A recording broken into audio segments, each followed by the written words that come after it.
सुरुवातीला मी जे कार्यक्रमाचे आयोजक आहेत, कविकुलगुरू कालिदास विद्यापीठाचं विस्तार सेवा मंडळ विस्तार सेवा मंडळ आणि रत्नागिरीचं गोपटे जोगळेकर महाविद्यालय या दोन्ही संस्थांनी आजचा हा कार्यक्रम इथे आयोजित केला आणि त्यामध्ये मला बोलवलं, त्याबद्दल मी दोन्ही संस्थांचे मनापासून आभार मानते, सुरुवातीलाच मानते. त्याचबरोबर इतक्या मोठ्या संख्येने आपल्याला इथे प्रतिसाद मिळालेला आहे, इतकी लोक इथे आलेली आहेत, तर त्यांचेही मी आधी आभार मानते. आणि आपण ज्या गोष्टीकडे ज्यासाठी जमलेलो आहोत आज, तिथे आपण त्या व्याख्यानाला सुरुवात करते. आधीच मी सांगते की पॉवर पॉईंट जे आहे ते इंग्रजीमध्ये आहे, पण मी बोलणार मात्र मराठीमध्ये. म्हणजे ज्या लोकांना मराठी खूप समजत नसेल त्यांच्यासाठी म्हणून इंग्रजीमधलं पॉवर पॉईंट त्यांना वाचून मी काय सांगतेय हे लक्षामध्ये येईलच. आपण सध्या गणेशोत्सव साजरा करतोय, पण हा जो गणपती बाप्पा आहे त्याची मूळ संकल्पना काय आहे, तो कुठून आला, कसा आला आणि तो कुठे गेला हळूहळू काळाच्या ओघामध्ये, हे आपण अगदी थोडक्यामध्ये पाहणार आहोत. आज आपल्याला माहिती आहे की आजच्या काळामध्ये गणपती हा अतिशय किंवा खरं तर सर्वात महत्वाचा देव हा मानला जातो. विशेषतः महाराष्ट्रामध्ये तर प्रत्येक गोष्टीची सुरुवात ही गणपतीपासूनच होते असं म्हणायला हरकत नाही. गणपतीच्या पूजेपासूनच होते असं आपण म्हणू शकतो. आणि कोणत्याही गोष्टीला ही सुरुवात आपण गणपतीच्या पूजनाने का करतो? कारण त्याला आपण विघ्नहर्ता तो आहे असं मानतो, की जो आपल्या उपक्रमांमध्ये येणारी जी काही विघ्न आहेत त्या सर्वांचं हरण करणार आहे, त्या सर्वांचा नाश करणार आहे आणि आपला जो काही आयोजित केलेला कार्यक्रम आहे तो यशस्वी होईल अशी आपल्याला आशा आहे. पण जेव्हा आपण बघतो की भारतीय इतिहासामध्ये गणपती किंवा ज्यांची आपण आज पूजा करतो ते देव कधी आले, काय कसे आले, तर अगदी सुरुवातीला जेव्हा आपण भारतीय इतिहास पाहतो, तुमच्यातल्या अनेकांना माहिती आहे कारण हे सगळे संस्कृतचेच तज्ज्ञ अभ्यासक या वर्गामध्ये आज जमलेले आहेत. तुम्हाला कल्पना आहे की भारतामध्ये अगदी प्राचीन काळी मूर्तीपूजा नव्हती. जी होती ती यज्ञ संस्था होती आणि यज्ञांच्या द्वारे देवाचं आवाहन केलं जात असे. आणि त्यामुळे आज जशा आपण मूर्ती करून घराघरामध्ये देवघर आपल्या असतं, तशा प्रकारची मूर्तीपूजा ही त्या काळामध्ये नव्हती, हे आपण लक्षात घेतलं पाहिजे. हळूहळू काळाच्या ओघामध्ये भारतामध्ये विविध देवतांच्या मूर्ती बनायला लागल्या असं आपण बघू शकतो, म्हणू शकतो. आणि साधारणपणे हे अतिशय ढोबळ मी सांगतेय काळाची चौकट जी आहे ती, असं मानलं जातं की इसवी सन पूर्व 6व्या 5व्या 4थ्या शतकाच्या आसपास कुठेतरी हळूहळू मूर्तीपूजा ही भारतामध्ये रूढ व्हायला लागली. आणि मग आपल्याला असं दिसतं की अगदी इसवी सन पूर्व 2ऱ्या शतकामध्ये इंडो ग्रीक नावाचे राजे जे होते त्यांच्या नाण्यांवरती आपल्याला कृष्ण आणि बलराम यांच्या मूर्ती दिसतात. जर इसवी सन पूर्व 2ऱ्या शतकामध्ये तुम्हाला मूर्ती दिसतायत आणि त्यांचं संपूर्ण मूर्तिशास्त्र प्रगत अवस्थेमध्ये जर असेल, तर याचा अर्थ त्याच्या काहीशे वर्ष आधी या मूर्ती करण्याची संकल्पना किंवा त्यांचं एक्झिक्युशन हे आपल्याला झालेलं दिसतं. तर त्याच्यामुळे या काळामध्ये आपल्याकडे मूर्तीपूजा सुरू झाली आणि मग त्यामुळे मूर्तींसाठी मंदिरं आली असंही आपण म्हणू शकतो. गणपती जो आहे त्याला आपण विविध नावांनी ओळखतो.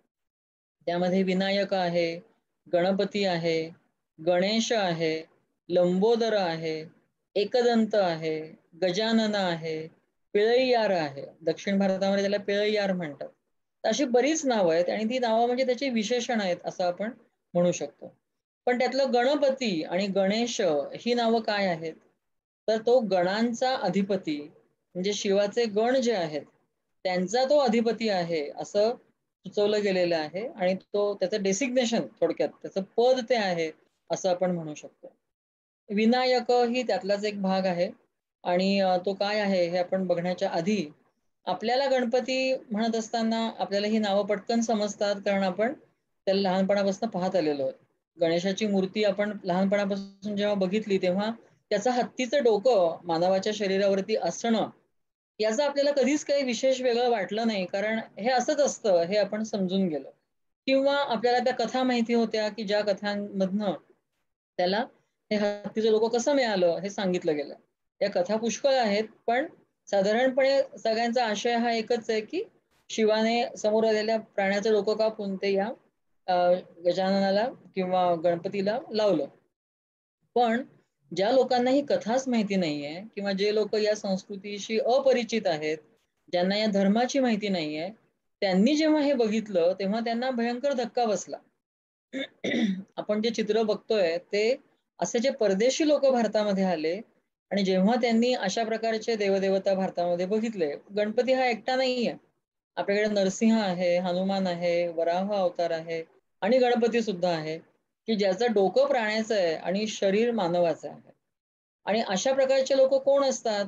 तर ते सैतान असतात, असा परदेशी लोकांचा, विशेषतः युरोपमधल्या लोकांचा समज किंवा त्यांना तेच शिकवलं गेलेलं होतं, की सैतान किंवा सॅटन जो असतो तो अशा प्रकारचा प्राणी आणि माणूस यांचं कॉम्बिनेशन असतं. ती वाईट गोष्ट असते.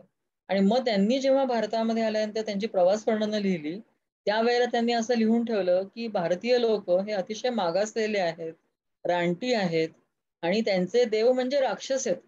हे पहा चित्र. असं म्हणून त्यांनी पुरावा म्हणून अशा प्रकारचं चित्र सादर केलं, ज्याच्यामध्ये गणपती छोटा, मोठा, 2-3 डोकी असलेला, असं त्यांनी चित्र, जरा विचित्र चित्र हे काढलं आणि अशा प्रकारचा समज हा युरोपमध्ये खूप मोठ्या प्रमाणात पसरला. त्यांनी याच्यातनं अजूनही सिद्ध केलं, की आम्ही जे भारतीय लोकांना ख्रिश्चन धर्माचं एक प्रकारे ओळख करून देतोय, ख्रिश्चन धर्माची ओळख करून देतोय, ख्रिश्चॅनिटीची ओळख करून देतोय, हे त्यांच्यावरती उपकार आहेत. कारण हे सगळे असे रानटी मागासलेले लोक आहेत. त्यांना खरं म्हणजे सुसंस्कृत धर्म काय असतो, सिव्हिलाइज्ड रिलिजन काय असतो हे कळण्याची गरज आहे. आणि मग त्यामुळे आम्ही त्यांच्यावरती उपकार म्हणून काही लोकांना खरं तर ख्रिश्चनच बनवतोय, कारण त्यांना कळलं पाहिजे की चांगला धर्म काय आहे. अशा प्रकारे त्यांनी आपल्या मिशनरी ऍक्टिव्हिटीजचं जस्टिफिकेशन, कारण हे अशा प्रकारे दिलं आणि सगळ्या जगामध्ये भारताचं हेच रूप पोचवलेलं आपल्याला दिसतं. साधारणपणे मध्ययुगामधली ही गोष्ट आहे. इसवी सनाच्या 15व्या, 16व्या, 17व्या शतकामध्ये जे प्रवासी भारतामध्ये आले होते, त्यांच्या पुस्तकांमध्ये आपल्याला अशा गोष्टी बघायला मिळतात. आणि मग या चित्रांमुळे, अशा प्रकारच्या वर्णनांमुळे परदेशाचं म्हणजे अगदी युरोप असो, पुढे अमेरिका असो, त्यांचं जे मत भारताबद्दलचं बनलं, की भारत हा असाच मागासलेला देश आहे, ते या वर्णनांमुळे बनलं. आणि खरं म्हणजे भारताची प्रगती काय आहे हे मी सांगायला नको, काय होती तेही आपल्याला माहिती आहे. आपला इतकं प्रचंड प्राचीन असलेलं, अतिशय प्राचीन असलेली आपली संस्कृती, इतिहास आणि अनेक शास्त्रांमध्ये असलेली प्रगती, या सगळ्यावरनं लक्षामध्ये येतच, की भारत हा खरं तर बराच प्रगत देश होता. आणि या प्रत्येक मूर्तीला काही ना काहीतरी सिम्बॉलिझम आहे, प्रतिकात्मकता आहे, हे त्यांच्या लक्षामध्येच आलं. भारतीय परंपरेमध्ये काय दिसतं गणपतीत? काही नाहीये. पण मग नंतरच्या साहित्यामध्ये आपल्याला गणपतीला व्रातपती असं म्हटलेलं दिसतं, किंवा जो असा आहे की जो, जे लोक थोडेसे त्यांच्या नेहमीच्या मार्गावरून त्यांनी आपला मार्ग सोडलेला आहे, किंवा जे लोक, जे आपल्याला स्मृतींनी किंवा संस्कृतीने सांगितलेले नियम असतात, किंवा जसं एथिकल बिहेवियर असतं, नैतिक मूल्य जशी असतात ती न पाळणारे असतात, तर अशा प्रकारच्या लोकांचा तो खरं म्हणजे, जे व्रात्य आहेत, की जे खोडसाळ आहेत, की जे तुमचं ऐकत नाहीत, अशा लोकांचा तो खरं तर अधिपती आहे, असं त्याच्या या व्रातपती या नावाने आपल्याला समजतं. आणि आपल्याला असं दिसतं की हा विनायक जो आहे तो मुळामध्ये विघ्नकर्ता या स्वरूपातला आहे. कारण तो ज्यांचा अधिपती आहे ते सगळे लोक असेच आहेत. आपल्याला मानवगृह्य सूत्रामध्ये 4 प्रकारच्या खोडकर विनायकांचा किंवा व्रात्य विनायकांचा उल्लेख सापडतो. खरं म्हणजे विनायक हा एक ग्रुपच आहे, की जे लोक अशा प्रकारच्या अडथळे तुमच्या कार्यक्रमामध्ये आणू शकतात किंवा उपक्रमांमध्ये आणणारे आहेत. आणि त्यामध्ये कोण कोण येतात? तर त्याच्यामध्ये हा शालकटंकट आहे, कुष्मांड राजपुत्र आहे, उस्मित आणि देवयजन, असे हे 4 विनायक आहेत, की जे आपल्याला त्रास देतात किंवा देऊ शकतात. ते तुम्हाला ग्रासतात असं सांगितलं, पझेस करतात.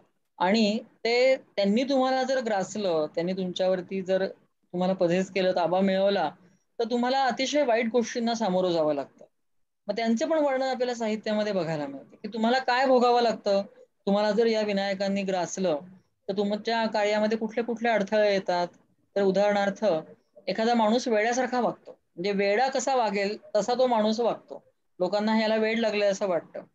काही लोकांना अतिशय वाईट स्वप्न पडतात, किंवा एखादी उपवर मुलगी जर असेल तर तिला नवरा मिळत नाही, किंवा एखाद्या स्त्रीला, विवाहित स्त्रीला मूलबाळ होत नाही, किंवा ज्यांना मुलं झालेली आहेत ते त्यांची मुलं मरतात, किंवा काही वेळेला शेतकऱ्यांच्या शेतामध्ये धान्य पिकत नाही, शिक्षकांना प्रमोशन मिळत नाही, किंवा व्यापाऱ्यांना तोटे होतात त्यांच्या व्यवसायामध्ये, विद्यार्थ्यांना नीट शिकता येत नाही.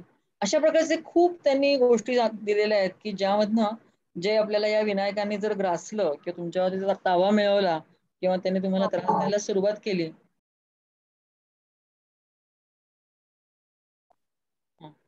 तर आपल्याला असा त्रास होऊ शकतो. मग हा त्रास कसा घालवायचा? म्हणजे मुळामध्ये त्यांचं जे एक थोडंसं विघ्नकर्ता या स्वरूपाचं नेचर आहे किंवा त्यांचं जे स्वरूप आहे विघ्नकर्ता या या आस्पेक्टनी, तर ते आपल्याला कसं काढता येईल? तर जेव्हा तुम्ही त्यांना काही विशिष्ट प्रकारच्या नैवेद्य दाखवला, त्यांची उपासना केली, त्यांची उपासना सगळ्यांपेक्षा आधी केली, तर ते मात्र तुमच्यावरती खुश होऊन तुमची ही सगळी विघ्न जी आहेत ते दूर करतील. कारण ते स्वतःच ते विघ्न आणणारे असतात आणि मग खुश झाल्यानंतर ते विघ्न दूर करणारे पण होतात. ज्याला मॅलिव्होलंट असं इंग्लिशमध्ये म्हणतात, की जो विघ्न आणतो किंवा त्रास देतो, तो आता बेनिव्होलंट म्हणजे उपकारक अशा प्रकारचं त्याचं व्यक्तिमत्व झालेलं आपल्याला दिसतं. आणि मग असं होतं, की लोकांच्या लक्षात आलं, की हा अतिशय महत्त्वाचा आहे कारण त्याला न्यूसेन्स व्हॅल्यू आहे. ज्याला इंग्लिशमध्ये असं म्हणतात, की हा तुम्हाला त्रास देऊ शकतो. तर त्याला आधी आपण खुश करणं आवश्यक आहे, नाहीतर आपल्याला खूप त्रास होईल. आणि मग त्यामुळे लोकांनी त्याची उपासना ही सुरुवातीला करायला सुरुवात केली. ही खूप जुनी गोष्ट आहे, काहीतरी खूप प्राचीन काळी घडलेल्या या गोष्टी आहेत, की ज्यांचा आपल्याला साहित्यामध्ये कुठे ना कुठेतरी थोडेसे उल्लेख हे सापडतात. आणि मग हा विघ्नकर्ता या रूपातनं विघ्नहर्ता या रूपामध्ये हळू बदलला गेला असं आपल्याला लक्षात येतं. त्याचं एक नाव यक्षराज असं पण आहे. आणि जे यक्ष ही संकल्पना जी भारतामध्ये आहे, त्यात सुद्धा त्यांचं अशाच प्रकारचं स्वरूप पाहायला मिळतं, की जे मुळामध्ये दुष्ट असू शकतात, पण त्यांना खुश केलं, की ते चांगले बनतात, तुमच्यावरती उपकार करतात, तुम्हाला मदत करतात. म्हणजे मॅलिव्होलंट टू बेनिव्होलंट हे रूप यक्षांचं पण आपल्याला पाहायला मिळतं. आणि जर वर्णन बघायचं झालं, म्हणजे शारीर वर्णन जर बघायचं झालं, तर यक्ष कसे असतात? तसे ढेरपोटे असतात, बुटके असतात, थोडे जाडे असतात. एक्झॅक्टली तसंच वर्णन गणपतीचं पण येतं. खरं म्हणजे आपल्याकडे बौद्ध साहित्यामध्ये सुद्धा हत्तीचं डोकं असलेल्या यक्षांचं वर्णन आपल्याला दिसतं किंवा त्यांचं डिपिक्शन पण कलेमध्ये बघायला मिळतं. तर कुठेतरी असं झालं असावं, की अशाच आकाराचे, अशाच स्वरूपाचे आणि त्यांच्या व्यक्तिमत्त्वाचे गणपती किंवा विनायक, तसेच यक्ष यांचं कुठेतरी हळू एकत्रीकरण इतिहासाच्या काळाच्या ओघामध्ये झालं असावं असं दिसतं. आणि त्याचबरोबर काही लोकांचं कुलदैवत, ज्याला टोटेम असं म्हणतो, तर ते गणपती असावं म्हणजे सॉरी हत्ती असावं. हत्तीची उपासना करणारे सुद्धा काही कम्युनिटीज आपल्याला दिसतात. आपल्याला माहिती आहे, की भारतामध्ये अशा प्रकारचे अनेक ग्रुप्स आहेत, जाती-जमाती आहेत, की ज्यांचे जे वेगवेगळ्या प्राण्यांची उपासना करतात. कोणी हत्तीची, कोणी वाघाची, कोणी सिंहाची.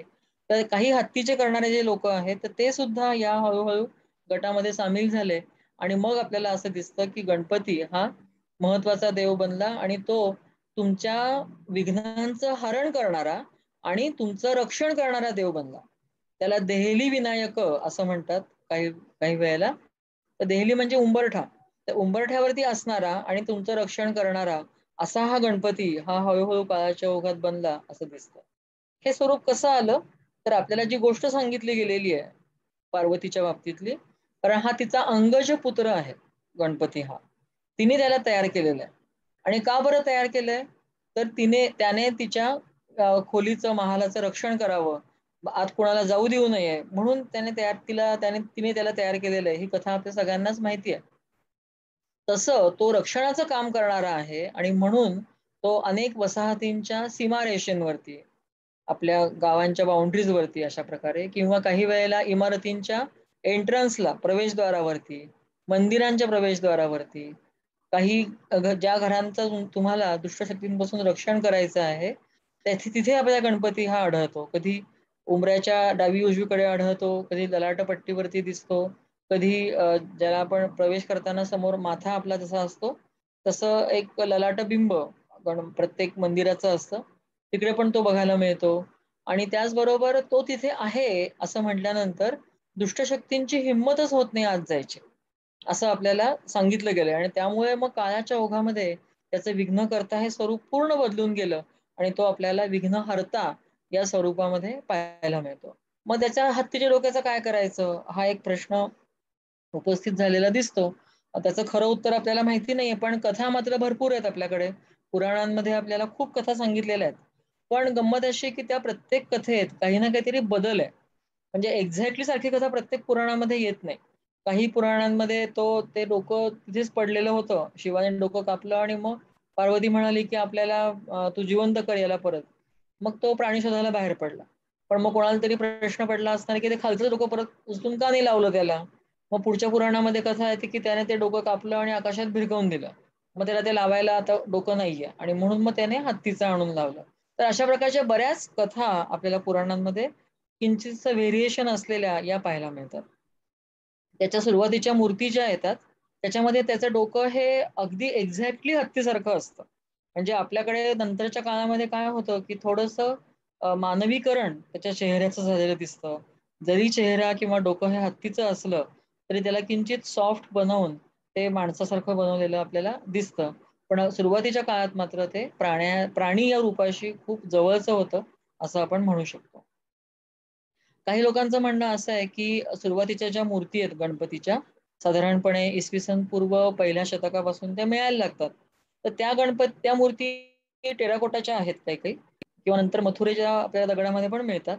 पण या सुरुवातीच्या मूर्ती ज्या आहेत, त्या गणपती म्हणून गणपतीच्या असण्यापेक्षा तो जो हत्तीचं डोकं असलेला यक्ष आहे, ज्याला एलिफंट हेडेड यक्ष म्हणतो आपण, तर त्याच्या त्या मूर्ती असाव्यात, असं विद्वानांचं मत आहे.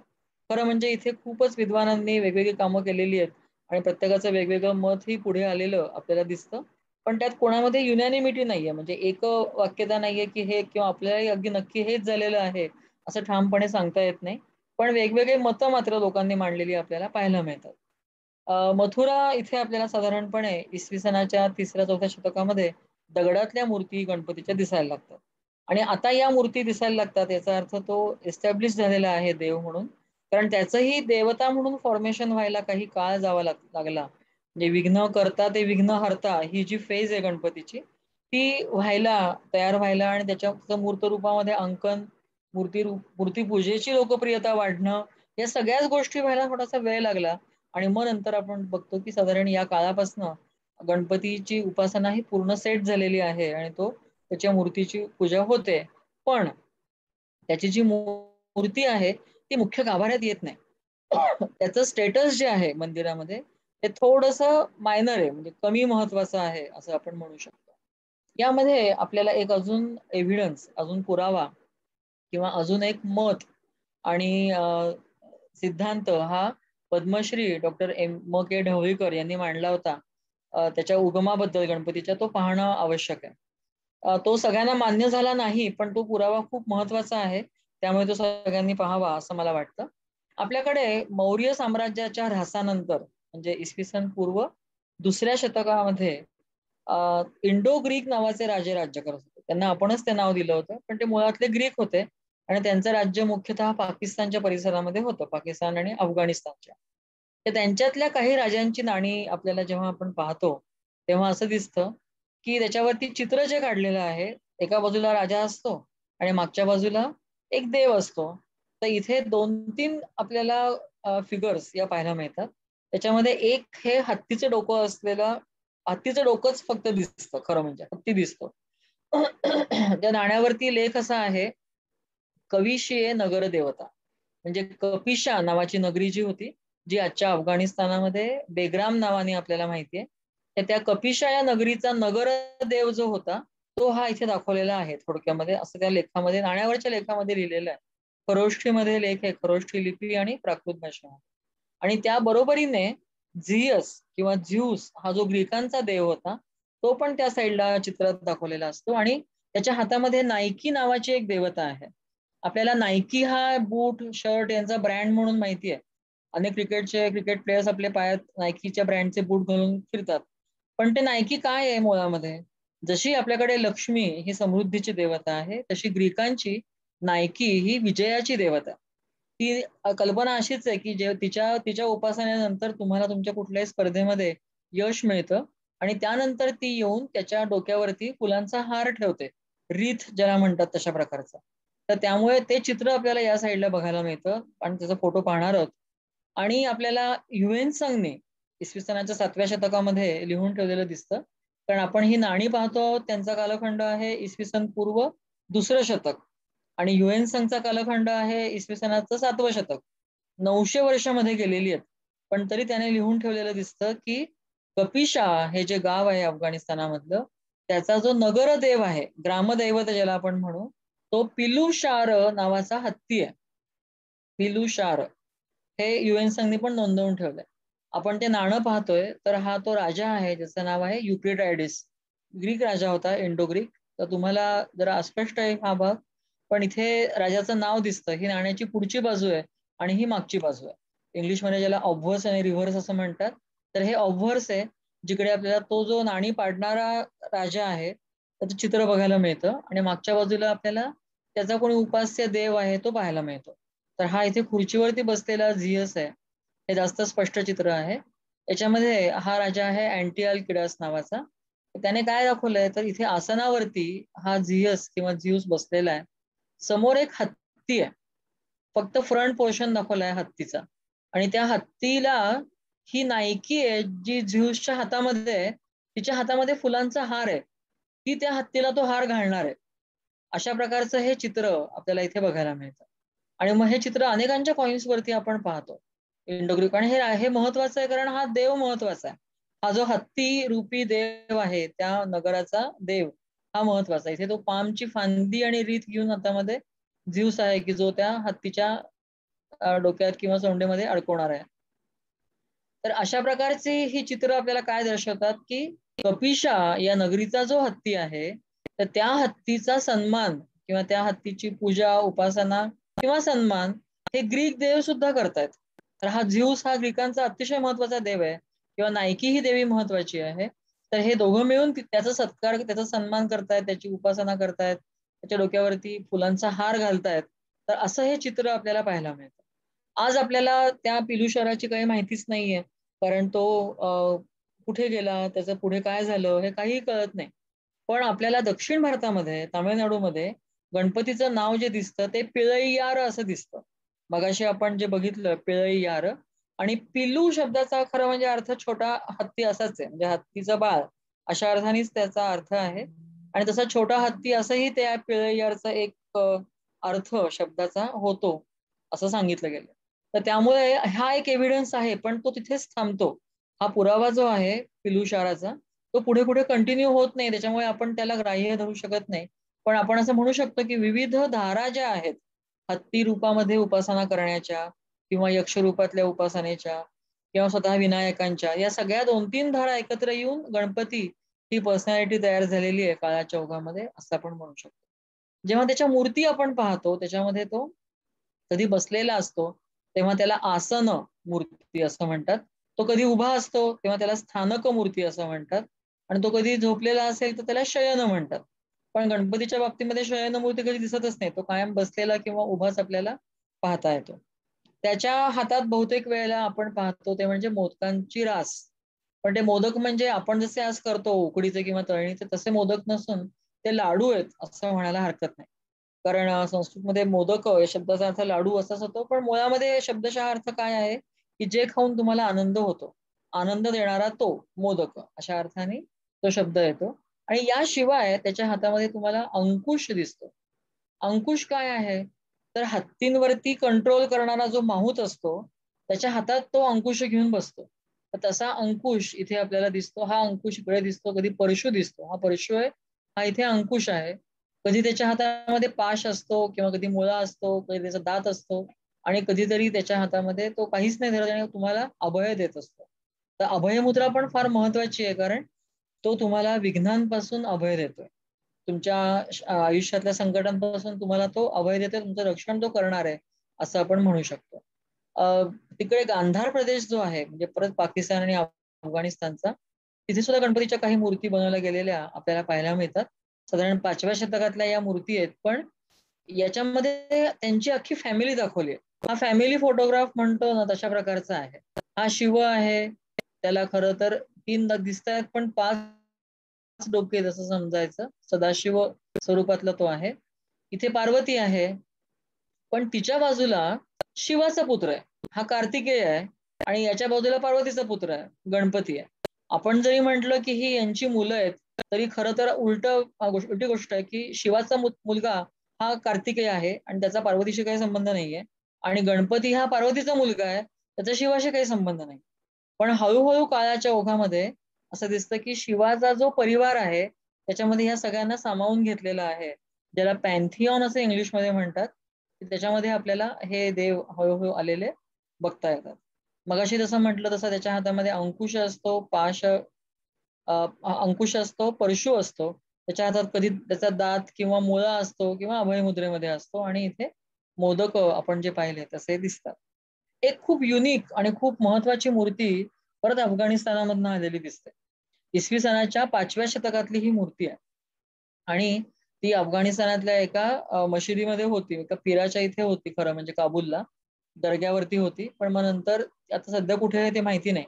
पण ती डॉक्युमेंट झालेली होती पूर्वी, आणि त्याच्या पीठावरती इथे हा एक शिलालेख आहे. आणि त्या शिलालेखामध्ये म्हटलेलं आहे की हा महाविनायक जो आहे तो शाही राजा खिंगल म्हणून होता. तिथे शाही नावाचं घराणं आहे, त्यांचे हे राजे होते. तर त्यांच्यातला हा जो खिंगल नावाचा राजा होता त्याने ही मूर्ती दान दिलेली आहे, आणि ही महान आणि सुंदर अशी ती मूर्ती आहे असं त्या लेखामध्ये तो म्हणतो. आणि तो त्याला महाविनायक असं म्हणतो, जे अतिशय पॉवरफुल, अतिशय शक्तिमान अशा प्रकारचा हा देव आहे असं याच्यामध्ये त्याने सुचवलेलं आहे. तुम्हाला इकडे दिसतं की त्याचं डोकं इथे हत्तीच्या डोक्याशी खूप जुळणार आहे. म्हणजे जसा हत्ती दिसतो तसाच त्याचं डोकं एक्झॅक्टली दाखवलेलं दिसतं. फक्त त्याचे हात तुटले असल्यामुळे त्याच्या हातामध्ये काय होतं हे आपण सांगू शकत नाही. पुढे मग गुप्त काळामध्ये आपण मगाशी जसं बघितलं की गणपतीच्या मूर्ती मंदिरांमध्ये यायला लागतात. पण मग त्या मगाशी म्हटलं तसं मायनर स्टेटसच्या म्हणजे काय, तर हा मुख्य फोकस विष्णूवरती आहे. पण बाजूचे जे हे अर्धस्तंभ आहेत त्याच्यावरती आपल्याला हा गणपती दिसतो. त्यामुळे तो तिथे आहे, पण खरा महत्वाचा हा इथे विष्णू शेषशाहीचा आहे असं लक्षात घेतलं पाहिजे. मग पुढे जाऊन आपल्याला दिसतं की त्याच्या इंडिपेंडंट मूर्ती यायला लागतात. ती मथुरेची मूर्ती आहे, आणि मग त्याच्यामुळे जेव्हा सुट्टी मूर्ती येते तेव्हा त्याचा अर्थ असा घ्यायचा की त्यांना ती कुठेतरी एखाद्या गाभाऱ्यात ठेवायची आहे, त्याच्यावरती एखादी इमारत रचायची आहे किंवा लहानसं शेल्टर देऊन मंदिर बांधायचंय. आणि ते का करायचं, तर तो त्याची उपासना करायची, त्याची पूजा करायची. साधारणपणे इसवी सनाच्या 6व्या शतकाच्या आसपास त्याची उपासना ही लोकप्रिय व्हायला लागली आहे खूप मोठ्या प्रमाणामध्ये, असं आपण म्हणू शकतो. त्याचबरोबर आपल्याला गुप्त काळामध्ये म्हणजे इसवी सनाच्या 5व्या शतकाच्या आसपास काही राजांची नावं मिळतात. त्याच्यामध्ये एकाचं नाव गणपती नाग असं पण आहे. आता आपल्या मुलांची नावं लोक गणपती पण ठेवायला लागलेले आहेत. याच्यावरनं तो किती लोकप्रिय झालेला आहे, त्याचं महत्व किती आहे हे आपण लक्षात घेऊ शकतो. पण आपण जेव्हा महाराष्ट्रामध्ये पाहतो तेव्हा त्याची जी एकंदरीत मूर्ती आहे ते इसवी सनाच्या 6व्या शतकाच्या नंतर दिसायला लागते.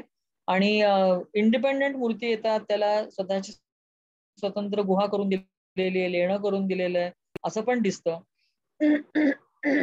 सॉरी.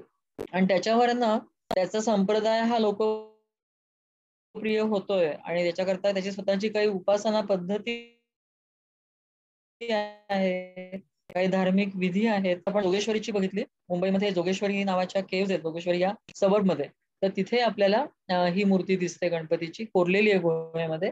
आणि त्याचबरोबर एलिफंटा म्हणजे घारापुरीच्या लेणी ज्या आहेत तिथे सुद्धा आपल्याला गणपतीचं एक प्रचंड मोठी मूर्ती गुहे शेजारच्या एका लेण्यामध्ये कोरलेली ही पाहायला मिळते. त्या याच्यावर लक्षामध्ये येतं की गणपती हा आता खूप लोकप्रिय होतोय, आणि त्याच्या स्वतंत्र मूर्ती आपल्याला इथे दिसतात. त्याच्या बाजूने सप्तमातृका पण बरेचदा आपल्याला पाहायला मिळतात, किंवा सप्तमातृकांच्या पट्टामध्ये शेवटचा हा गणपती असतो आणि वीरभद्र असतो असंही दिसतं. हरिश्चंद्र गडावरची ही मूर्ती आहे. हरिश्चंद्र गड हा आपल्याला माहिती आहे प्रचंड मोठा असा गड आहे. तो किल्ला आहे की नाही शंका वाटावी अशा प्रकारचे तिथे अवशेष आहेत. तिथे आध्यात्मिक धार्मिक असे अवशेषच जास्त आहेत खरं म्हणजे. काही लेणी आहेत, काही मंदिरं बांधलेली आहेत, आणि तसे किल्ला ज्याला म्हणू शकतो आपण, तिथे युद्ध होत होती किंवा फोर्टिफिकेशन ज्याला असतं, तटबंदी असते, तसे काही तिथे अवशेष फारसे नाही आहेत. तर त्याच्यामुळे हा युद्धाकरता वापरला गेला होता का असा प्रश्न पडावा असा किल्ला आहे. पण इथे आपल्याला गणपतीच्या काही लेण्यांमध्ये गणपतीची मोठी मूर्ती ही बघायला मिळते. आणि मग हळूहळू त्याचा विकास होत होत आपल्याला नृत्य गणेश हे त्याचं स्वरूपही पाहायला मिळतं. हे तो लोकप्रिय होतो आहे, पण तो आता अ, खुश आहे तेव्हा तो नाच करतो अशी कल्पना पुढे येते. आणि मग तो आम्हाला खुशच हवा आहे यासाठी म्हणून विविध ठिकाणी आपल्याला त्याच्या मूर्ती या नृत्य गणेशच्या स्वरूपातच पाहायला मिळतात. आता आपण जी पाहतो आहोत ती मूर्ती मार्कंडी या ठिकाणी असलेली आहे. अ, कसं दिसतं आपल्याला इथे, की ज्याला कुबेर असं म्हणतात. आपल्याला माहिती आहे कुबेर म्हणजे कोण? तर जो धनाचा अधिपती आहे, जो आपल्याला धन देतो, अतिशय श्रीमंत आहे तो. पण त्याच्या नावाचा अर्थ काय आहे? व्युत्पत्ती कशी आहे? तर मुळामध्ये कू म्हणजे वाईट असलेलं, बेर म्हणजे मूर्ती. जो बेढप आहे, जो कुरूप आहे, असा तो कुबेर आहे. तर तसाच अगदी शब्दशः पाहायचं म्हटलं तर गणपती सुद्धा तसा बेढप आहे. म्हणजे मोठं ढेरपोटं पोट आहे, बुटकं आहे, जाड आहे, डोकं हत्तीचं आहे. म्हणजे तसं जे आपल्याकडे रेखीवतेचं सौंदर्य म्हणून आपण जे पाहतो किंवा सौंदर्याच्या ज्या कल्पना आपल्या आहेत, त्यात कुठेच तो बसत नाही. पण तरी सुद्धा त्याच्याबद्दल आपल्या मनामध्ये जे भाव आहेत, त्या भावांनी भारतीय कलाकारांनी अक्षरशः चमत्कार घडवलेला आहे. म्हणजे भारतीय कलेमध्ये आपल्याला गणपतीच्या इतक्या देखण्या-देखण्या मूर्ती लोकांनी विविध प्रांतांमध्ये तयार केलेल्या पाहायला मिळतात, की आपण अक्षरशः थक्क होतो. आणि त्याच्यामध्ये बेढपपणा हा जाणवत नाही. सगळ्यात महत्त्वाची गोष्ट ती आहे, तो इथे नाच करताना दाखवलेला आहे आणि तो किती जिवंत आहे, ही दगडातली मूर्ती आहे. खरं म्हणजे दगडातली मूर्तीत जिवंतपणा आणणं हे अतिशय कठीण काम आहे. कारण ती स्टॅटिक असते, ती हलतच नाही. डोळ्यांची उघडझाप होणार नाहीये. पण त्याचा हा जो उचललेला पाय आहे, तो पुढच्या क्षणी तो ठेवेल किंवा उचलेल आणि अजून परत नाच सुरू करेल, असा त्यांनी याच्यात भाव तयार केला. तर या एवढ्या एका पोझिशनमुळे अख्ख्या मूर्तीत जिवंतपणा आलेला आपल्याला दिसतो किंवा हा हात वर गेलेला आहे. त्यावरून तो हात परत फिरेल असं आपल्याला दिसतं आणि त्यामुळे भारतीय कलाकारांनी त्याच्या मूर्तीमध्ये जिवंतपणा आणण्याचा, देखणेपणा आणण्याचा, गोडवा आणण्याचा, त्याचं बेनिव्होलंट रूप जे आहे, की ज्याच्यामुळे लोकांना त्याच्याबद्दल खूप प्रेम वाटेल, आत्मीयता वाटेल, अशा भरपूर मूर्ती केलेल्या आपल्याला पाहायला मिळतात. ही सुद्धा अतिशय युनिक मूर्ती आहे, की त्याचा जरी सोंड तुटलेली आहे, हात तुटलेले आहेत, तरी सुद्धा आपल्याला या मूर्तीतला गोडवा, त्याच्यातला रिदम जो आहे किंवा त्याच्यात त्याची मूव्हमेंट जी आहे, ती आपण पाहू शकतो. खजुराहोची मूर्ती आहे. आपल्याला खजुराहोच्या शिल्पकारांबद्दल सांगायलाच नको. अतिशय एक्सपर्ट शिल्पकार हे खजुराहोमध्ये होते आणि त्यांच्या काळातले ते सर्वोत्तमच कलाकार असणार आहेत असं म्हणायला हरकत नाही. इतक्या देखण्या त्यांनी तिथे मूर्ती केलेल्या आहेत आणि दगडामध्ये अक्षरशः कमाल केलेली आहे. विचार करा, की हा पुढचा भाग, हा सगळा एकच दगड आहे या मूर्तीचा.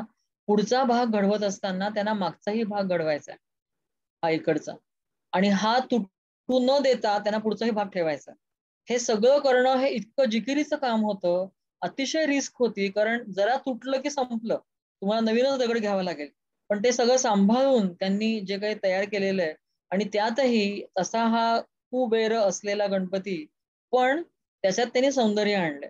त्याच्यात रिदम आणलाय, त्याच्यात जिवंतपणा, लय आहे. कशी दिसते? तर त्याचा पाय आणि त्याचं हे त्रिभंगावस्थेतलं शरीर, यात तो आता जरा वेळाने सरळ होणार आहे. परत एक मूव्हमेंट त्याची काहीतरी असेल. अशी जी सजेशन आहे, ही जी सूचना किंवा अशा प्रकारचा जो आभास त्याने निर्माण केलेला आहे. त्याचबरोबर हे वादक आहेत शेजारी, ते काहीतरी वाजवतायत आणि त्याच्यावरती तो नाचतोय. हे अगदी आपण बघू शकतो, समजू शकतो. पुढे बांगलादेशमध्ये सुद्धा हे आपल्याला केलेलं दिसतं. बांगलादेशमध्ये आपल्याला दिसतं, की अशा प्रकारचा नृत्य गणेशच आहे, पण त्याच्या हातांची संख्या वाढली आहे आणि वरती त्याला आकाशातले गंधर्व त्याला हार घेऊन त्याच्यावरती डोक्यावरती ते येतायत असं आपण बघू शकतो. आणि खाली परत वादन करणारे लोकं आहेतच. त्याला काही प्रश्नच नाही आणि तो मात्र हातातला मोदक हा सोंडेने खातोय असं आपण म्हणू शकतो. काही खूप युनिक मूर्ती गणपतीच्या आहेत, की ज्या आपल्याला भारतामध्ये म्हणजे कुठेच पाहायला मिळत नाही, एकच ठिकाण आहे, असं पण म्हणू शकतो. आता ही तुम्हाला दिसतीये ती मूर्ती वाराणसीला आहे आणि एक डॉक्टर नी.पू. जोशी नावाचे फार मोठे विद्वान मूर्तिशास्त्र या विषयातले होते. त्यांनी या मूर्ती आयडेंटिफाय केल्यात, की हे नेमकं काय आहे. तर हे युनिक मूर्ती आहे आणि मग त्यांनी त्याचा पुराणातला रेफरन्स शोधून काढला आणि त्याचं नाव यक्षविनायक आहे, असं त्यांनी दाखवून दिलं. काय असतं याच्यामध्ये, तर त्याला 5 डोकी आहेत गणपतीला आणि त्याच्यातल्या मधल्या सोंडेवरती, मधल्या डोक्याची जी सोंड आहे, त्याच्यावरती 3 हत्ती आहेत दाखवलेले इथे. हे तुम्हाला दिसतात. एक रेखाचित्र एकावरती एक 3 हत्ती दाखवले. त्यामुळे ही काय कल्पना आहे हे आज सांगणं अवघड आहे, पण वाराणसीमध्ये यक्षविनायक आहे आणि त्याचं वर्णन हे अशा प्रकारचं आहे. हे जेव्हा त्यांना रेफरन्सेस मिळाले तेव्हा त्यांनी याला यक्षविनायक असं आयडेंटिफाय केलेलं आपल्याला पाहता येतं. हा एक गणपती आहे की जो युनिकच आहे. त्याला 4 पाय आहेत. आपण काय म्हणतो जनरली की 4 हात असतात गणपतीला. पाय मात्र 2च असतात. पण इथे आपण बघतोय तो 4 पाय म्हणजे खरं तर हत्ती स्वरूपातलाच आहे. पण त्याचं मधलं जे धड आहे ते मात्र मानवी आहे आणि परत डोकं त्याचं हत्तीचंच आहे असं दिसतं. तर अशा काही युनिक मूर्ती काही प्रांतांमध्ये तयार केलेल्या लोकांनी आपल्याला बघता येतात. तसंच वाराणसी हे ठिकाण आहे. अजून एक आपल्याला युनिक गोष्ट दिसते. ती म्हणजे पंचविनायक पट्ट आहे. आणि गंमत काय आहे पंचविनायकांची, तर त्या पंचपैकी 4 जे आहेत, ते असे गणपती स्वरूपातले आहेत आणि एकच फक्त विनायक जो आहे, तो त्याच्या मूळ हत्ती स्वरूपातला आहे. साधारणपणे इसवी सनाच्या 7व्या-8व्या शतकातली ही मूर्ती आहे, असं डॉक्टर निपू जोशी यांनी प्रपोज केलेलं आहे. तर अशा प्रकारच्या काही वेगवेगळ्या प्रकारच्या मूर्ती कसं होतं काळाच्या ओघामध्ये अनेक गोष्टींचे धागेदोरे आपल्याकडनं निसटतात, कारण आपण अनेक गोष्टी विसरून जातो. काही वेळेला काही गोष्टी मौखिक परंपरेमध्ये राहतात, काही वेळेला त्या स्थानिक परंपरा असतात, स्थानिक कथा असतात, पुराकथा असतात आणि मग त्यांचं डेपिक्शन तुम्हाला कलेमध्ये बघायला मिळतं.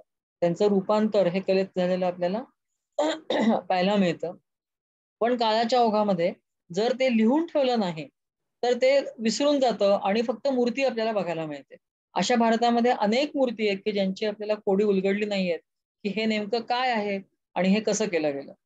तर त्यामुळे आपल्याला हा एक वेगळाच एव्हिडन्स वाराणसीला बघायला मिळतो. आणि मग इथे महाराष्ट्रामध्ये आपण पाहतो, की इसवी सनाच्या साधारण 7व्या-8व्या शतकानंतर गणपती लोकप्रिय होतोय, हे आपण मूर्तींच्या स्वरूपात बघितलं. तसंच आपण हे बघतो, की गाणपत्य संप्रदाय जो आहे, तो साधारण 12व्या शतकामध्ये खूपच लोकप्रिय झालेला आपल्याला जवळ महाराष्ट्रभर दिसतो असं म्हणायला हरकत नाही. आणि मग इथे आपल्याला गणपतीच्या भव्य मूर्ती बघायला मिळतात. उदाहरणार्थ ही जी दिसतीये समोरची, तर ही मूर्ती पन्हाळे काजी नावाच्या लेणी आहेत कोकणामध्ये, दापोलीच्या जवळ आहेत. तर तिथली ही मूर्ती आहे. त्या मुळातल्या बौद्ध लेणी आहेत, पण तिथे आपल्याला हिंदू, नाथ संप्रदायी आणि मग शेवटी गाणपत्य अशा पण केव्हस बघायला मिळतात. म्हणजे शैव बौद्ध आहेतच, पण पुढे शैव आहेत, नाथ संप्रदायी पण आहेत आणि गाणपत्य पण आहे. तर याच्या बाजूला आपल्याला त्याच्या शक्ती पण दिसतात. ज्यांना ज्यांना रुद्धी सिद्धी असं म्हणतात, कधी सरस्वती आणि सिद्धी असं म्हणतात. वेगवेगळी नावं त्यांच्याकडे आहेत, पण याच्यातनं इंडिकेट काय केलेलं असतं रुद्धी आणि सिद्धीमधनं, तर तो तुम्हाला तुमची समृद्धी तुम्हाला देणार आहे आणि त्याचबरोबर सिद्धी म्हणजे त्याला मॅजिकल पॉवर आपण म्हणू शकतो, अशी पण तुम्हाला गणपतीच्या उपासनेतनं मिळू शकते, असं त्याच्यातनं सूचित केलेलं असतं. गाणपत्य संप्रदाय हा आपल्याकडे एकच संप्रदाय नाहीये. तुम्हाला माहितीये की भारतामध्ये शैव, वैष्णव, शाक्त, गाणपत्य आणि सौर असे 5 संप्रदाय मुख्यतः होते. आहेत अजूनही. तर त्याच्यामध्ये प्रत्येक संप्रदायाचं म्हणणं काय आहे, तर या सगळ्या विश्वाची निर्मिती ही या आमच्या देवापासून झालेली आहे. हे शैव लोकं शिवाला मूळ मानतात, वैष्णव विष्णूला मानतात, गाणपत्य गणपतीला मानतात, शक्तीचे उपासक शक्तीला विश्वाचं मूळ मानतात. तर अशा प्रकारे गाणपत्य संप्रदायाच्या लोकांना आपल्याला असं दिसतं, की गणपती हा सर्वात महत्त्वाचा देव त्यांच्यासाठी आहे. आणि मग जगात जे काही झालं ते सगळं गणपतीमुळेच झालेलं आहे, अशी त्यांची धारणा असते. आणि मग पुढे असं दिसतं आपल्याला, की तो इतका लोकप्रिय होतो, की तो प्रत्येक मंदिराच्या याला ललाटबिंब असं म्हणतात. हे मंदिर जे असेल तर हे ललाट आहे, त्याचं कपाळ आहे. त्याला ललाटपट्टी असंही म्हणतात. ही जी आडवी पट्टी आहे किंवा ही जी तुळई आहे दरवाजाची, त्याला ललाटपट्टी असं म्हणतात आणि त्याच्यावरती असतं ते ललाटबिंब. बिंब याचा अर्थ मूर्ती असा होतो. आपण आरशामध्ये प्रतिबिंब बघतो, पण म्हणजे मूळ बिंब आपण असतो. आणि आपण त्याचं प्रतिरूप आरशात बघतो. तसं इथे ललाटबिंब म्हणजे ललाटावरती असलेली मूर्ती ही आपल्याला आता 10व्या-11व्या शतकानंतर नेसेसरीली फक्त गणपतीचीच दिसते. आतापर्यंत भारतामध्ये परंपरा काय होती? तर गाभाऱ्यामध्ये जो देव असेल, विष्णू असेल, शिव असेल किंवा इव्हन सूर्य असेल, शक्ती असेल, तर त्यांच्या मूर्ती इथे कोरल्या जायच्या. बहुतेक वेळेला असं असायचं, की ललाटबिंब जे आहे, ते आतल्या देवाचं रूप तुम्हाला इथे बाहेरूनच कळतं किंवा दिसतं. पण आता असं होतंय 10व्या-11व्या शतकानंतर, की आतला देव कुणी का असेना, शिव असो, विष्णू असो, देवी असो, तिथे तुम्हाला गणपतीच बघायला मिळतो. आणि मग त्याच्यामुळे त्याची लोकप्रियता, महात्म्य वाढलेलं आहे हे आपण समजू शकतो. आणि दुसरं त्याचं काम जे आहे ते म्हणजे रक्षण करणे. आपण पाहिलं की तो सर्वांचं रक्षण करतो, तसंच मंदिराचंही रक्षण करतो. आणि तो द्वारशाखेवरती आहे, म्हणजे ही द्वारशाखा आहे आणि त्याच्यावरती तो विराजमान झालाय. त्याच्यामुळे तो दुष्ट शक्तींना आतमध्ये जाण्यापासून रोखणार आहे. त्याचं जे काम आहे गार्डियन डीईटी किंवा संरक्षक देवता असं, ते तो इथे सुद्धा करतोय. आणि म्हणजे आतल्या देवाचे तो रक्षणच करतोय असं म्हणायला पाहिजे, कारण तो सर्वात महत्वाचा देव आहे. अशा प्रकारे आपल्याला जरी भानेश्वर मंदिर नाव असलं आहे, तर भानेश्वर मध्ये श्वर आला की तो बहुतेक वेळा शिव असतो. तर आतमध्ये मंदिर शिवाचं आहे, पण इथे मात्र आपल्याला गणपतीच हा बघायला मिळतो, हे आपण पाहतो. त्याला लिंटेल असं इंग्लिशमध्ये म्हणतात, म्हणजे ललाटपट्टी जी असते ती. आणि ते ललाट बिंब अनेक ठिकाणी आपल्याला हे असं दिसतं. आणि तुम्ही मग कुठल्याही मंदिरात जा, तुम्हाला असंच चित्र बघायला मिळतं. शिवलिंग गाभाऱ्यात असतं, पण बाहेर मात्र गणपती असतो ललाट बिंबावरती, असं आपण समजू शकतो. पुढे जाऊन आपण असंही पाहतो की विशेषतः पुणे या परिसरात जेव्हा आपण येतो, कारण आता पुण्याची मी आहे म्हणून मी म्हणत नाहीये, पण लक्षामध्ये असं आलं हा अभ्यास करत असताना की पुणे परिसरामध्ये गणपतीचं महात्म्य हे फार लवकर वाढायला लागलं होतं असं आपण म्हणू शकतो. कशावरून लक्षामध्ये येतं, तर दुर्दैवाने पुण्याचे 10व्या-11व्या शतकातली मंदिरं पुणे गावातली आज उपलब्ध नाहीयेत. पण आपण पाहू शकतो की पुण्यामध्ये जे वीरगळ असतात आहेत. तुम्हाला सगळ्यांना वीरगळ ही कल्पना माहिती आहे की नाही हे मला माहित नाही. पण माहिती नसावी असं मी गृहीत धरून सांगते, म्हणजे ज्यांना माहिती नाहीये त्यांना माहिती होईल, पण ज्यांना माहित असेल त्यांना रिपिटेशन होईल. तर पण दुर्लक्ष करा रिपिटेशन झालं तर. पण वीरगळ ही अशी कल्पना आहे, असा दगड असतो, त्याच्यामध्ये वीर म्हणजे हिरो किंवा शूर सैनिक हा अपेक्षित आहे. आणि कल्ल हा जो दक्षिण भारतीय भाषेतनं आलेला दगड या अर्थाने शब्द आहे. कल्ल, गल्ल आणि गळ असं त्याचं रूप झालेलं दिसतं. वीराचा दगड असा त्या शब्दाचा खरं तर शब्दशः अर्थ आहे. ती एक मोठी स्लॅब असते किंवा एक उभा दगड असतो, ज्याच्यावरती विविध प्रकारचे सीन्स कोरलेले असतात, चित्र कोरलेली असतात. ती काय असतात? तर आपल्या गावाचं रक्षण करताना या वीराने आपल्या जीवाचं बलिदान दिलेलं असतं. आणि ते गावकऱ्यांचं रक्षण तो करत असतो किंवा गावातले जे गुरं आहेत. बहुतेक वेळेला प्राचीन काळी असं व्हायचं, गुरं ही संपत्ती असल्यामुळे त्यांच्या ती मिळवण्याकरता म्हणून म्हणून वेगवेगळ्या गावांवरती लोक हल्ले करायचे. आणि मग त्या हल्ल्यांमध्ये त्या गुरांचं रक्षण करत असताना बरेच वीर आपलं बलिदान द्यायचे. आणि मग कल्पना आपल्याकडे परत अशी आहे की जो वीर युद्धामध्ये मरण पावतो त्याला डायरेक्ट स्वर्गामध्ये एंट्री असते. तो लगेच स्वर्गगमन त्याचं होतं. आणि त्याला न्यायला कोण येतं, तर स्वर्गातनं अप्सरा खाली येतात आणि त्याला स्वर्गामध्ये घेऊन जातात. ही कल्पना आपल्याकडे पहिल्यापासून आहे, जी साहित्यात पण दिसते आणि त्याचं आपल्याला अंकन हे या शिल्पांमध्ये, दगडांमध्ये सुद्धा बघायला मिळतं. आणि मग त्याच्या वरचं पॅनेल असतं, त्याच्यामध्ये तो शिवलिंगाची पूजा करतोय, कारण तो आता कैलासवासी झालेला आहे. आणि तिथे तो त्याचा आराध्य देव जो आहे तो शिव आहे. आणि त्यामुळे तो शिवाची उपासना करतोय, पूजा करतोय. त्याचा गुरु कधी कधी समोर दाखवलेला असतो किंवा त्याची पत्नी पण बरोबर असते. तर अशा प्रकारचे चित्र असलेला जो दगड असतो त्याला वीरगळ असं आपण म्हणतो. आणि जवळजवळ 80 ते 90% वीरगळांवरती आपल्याला सगळ्यात वरती शिवलिंगच दिसतं.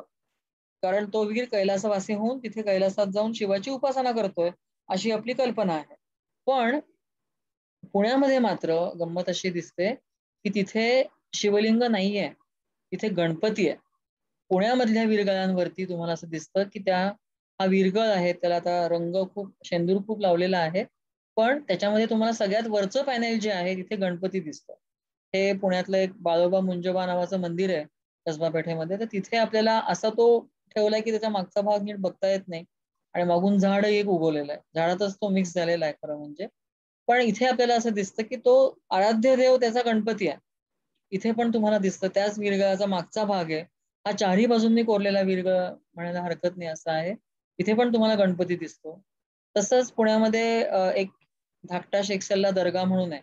पुण्यातली तुम्हाला माहिती आहे की पुण्येश्वर आणि नारायणेश्वर नावाची 2 मंदिरं जी यादव काळामध्ये होती, ती पाडून पुढे त्यांचे दर्गे बनलेले दिसतात. तर त्याच्यामध्ये जो धाकटा शेखसल्ला दर्गा आहे, त्या दर्ग्याच्या बाहेर सुद्धा एक वीरगळ उभा आहे की जो मुळातला यादव काळातला वीरगळ असणार आहे. आणि तिथे तुम्हाला परत वरती गणपतीच पाहायला मिळतो आणि खाली की एक अप्सरा दिसतीये, इथला भाग तुटलेला आहे सगळा, पण त्यातनं ती त्या वीराला स्वर्गामध्ये घेऊन चालली आहे अशी कल्पना आहे. स्वर्गामध्ये कोण आहे तर गणपती आहे, शिवलिंग नाहीये. अशा प्रकारे आपल्याला दिसतं की एकंदरीत गणपतीचं महात्म्य या परिसरामध्ये, पुणे परिसरामध्ये खूप वाढत होतं. इनफॅक्ट मोरया गोसावी चिंचवडला आले मोरगावहून. ते पुण्यात का आले किंवा चिंचवडला का गेले तर इथे ऑलरेडीच गणपतीचं महात्म्य लोकांना कळलेलं होतं. गणपतीचे उपासक या परिसरामध्ये आधीच होते. त्यामुळे त्यांना वेगळं गणपतीचं महात्म्य सांगायची गरजच नाही पडली असं आपण म्हणू शकतो. पुण्यामध्ये अजून एक युनिक गणपती आहे तो म्हणजे त्रिशुंड गणपती. 3 सोंडा असलेला गणपती हा कुठे तुम्हाला इतर ठिकाणी बघायलाच मिळणार नाही. अशा प्रकारचा आहे. तो मोरावरती बसलेला आहे आणि मयूर त्याचं आसन मयूर आहे. हे पण खूप युनिक कॉम्बिनेशन आहे. आणि सगळ्यात विशेष गोष्ट म्हणजे या मंदिरात जो शिलालेख आहे, हे मंदिर तसं उशिराच आहे. 18व्या शतकातलं आहे. आणि एक भीमजी गिरी गोसावी म्हणून गोसावी होते. ते गोसावी म्हणजे संन्यासी गोसावी नव्हते. गृहस्थाश्रमी व्यावसायिक व्यापारी असे गोसावी होते. त्यांनी बांधलेलं हे मंदिर आहे असं तिथे शिलालेखामध्ये लिहून ठेवलंय. तर त्यांनी असं म्हटलंय की मी रामेश्वराची स्थापना करतोय. म्हणजे त्यांना शिवलिंग इथे मंदिरामध्ये आणायचं होतं खरं म्हणजे. आणि मात्र आता दिसतोय तो गणपतीच आहे. पण या मंदिराचं विशेष असं पण आहे की त्या मंदिराला खाली एक तळघर आहे. आणि आत जाण्याकरता तुम्हाला 2 रस्ते पण दिसतात मंडपातनं. आणि त्या तळघरामध्ये त्या गोसावींच्या गुरूंची समाधी आहे. आणि ती तिथे खाली बांधलेली दिसते. आणि या मंदिराचा गाभारा जो आहे, ज्यामध्ये आपण आता हा गणपती बघतोय, त्याच्या भिंतीतनं पण खाली जायला पायऱ्या आहेत. आणि तुम्ही तो पुजारी रोज सकाळी पूजा करताना गणपतीची झाली की खाली जाऊन समाधीवरती पण तो अभिषेक करतो, त्याची पण उपासना पूजा करून वरती येतो, असं आपल्याला बघायला मिळतं. तर हे खूपच वेगळंच कॉम्बिनेशन आपल्याला या त्रिशुंड गणपती मंदिरामध्ये पाहता येतं, की जे पुण्यामध्ये दिसतं, की जो हे मंदिर म्हणजे नुसतं मंदिर नाही, तर हे मंदिर आणि मठ असं एकत्र कॉम्बिनेशन हे इथे आहे.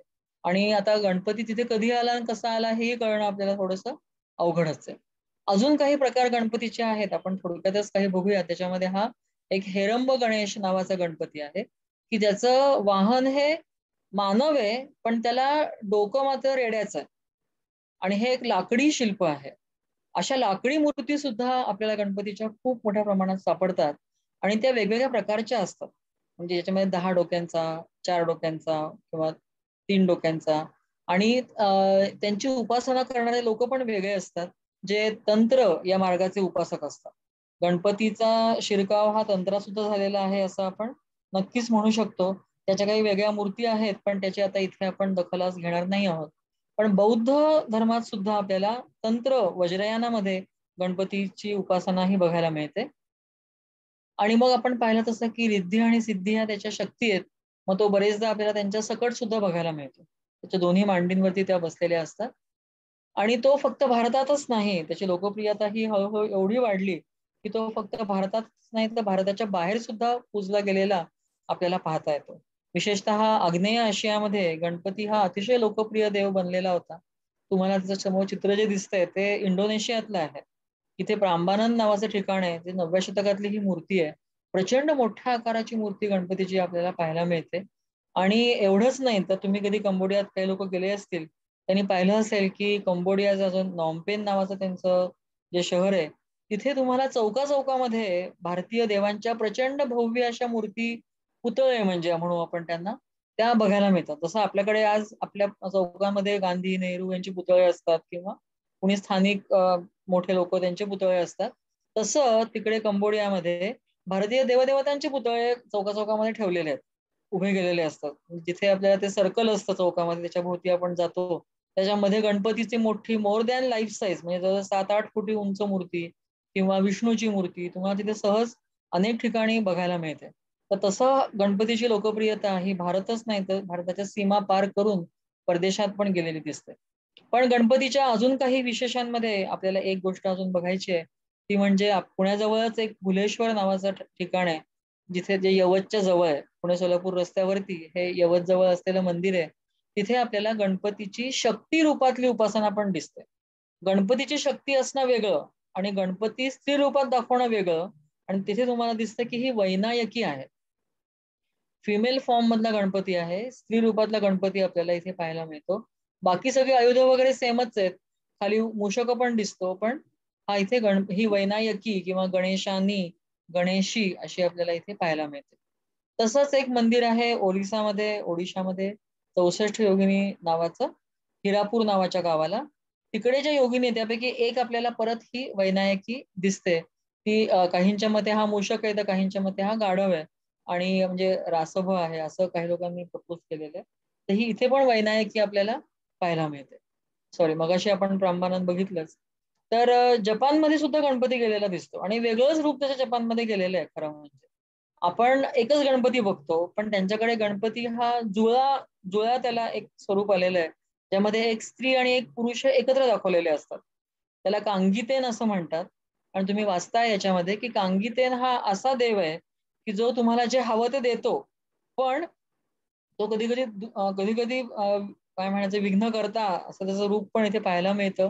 दुष्ट डेंजरस पण तो असू शकतो आणि तो त्याची जर पूजा केली तुम्ही सुरुवातीला तर तो तुम्हाला हवं ते देऊ शकतो असं त्यांनी सांगितलंय. पण तुम्ही त्याला जर योग्य प्रकारे त्याला मान दिला नाही, त्याची उपासना केली नाही, तर तुम्हाला तो लगेच शाप पण देऊ शकतो. अशा स्वरूपाचा गणपती हा जपानमध्ये आहे. त्याला कांगीतेन असं त्याचं नाव आहे आणि वरती पाहिलं तसं तो स्त्री आणि पुरुष यांचं एकत्रीकरण आणि ते मिठी मारतात असं त्याला दाखवलेलं असतं. असे एकासमोर एक दोघं जण उभे आहेत असं रूप त्याच्या जपानमध्ये गेलेलं आहे. आणि त्याला तिथे बिनायक असंही म्हणतात. अजूनही त्याची काही नावं जपानमध्ये आहेत, पण त्या खोलात आपण जायची आता गरज नाही. आणि मग आपण बघतोय की आता मध्ययुगानंतर महाराष्ट्रामध्ये आपल्या समोर आहेत ते म्हणजे हे अष्टविनायक. म्हणजे आता हा एक गणपती नाही तर त्याचे विविध प्रादेशिक रूप उदयाला आलेली आपल्याला पाहायला मिळतात. सगळ्यांची काहीतरी नावं आहेत, प्रत्येकाचं वेगळं नाव, प्रत्येकाची वेगळी कथा आणि प्रत्येकाचं वेगळं असं स्थान महात्म्य पण आहे. आपण सुरुवात करतो या अष्टविनायक यात्रेला मोरगावपासनं.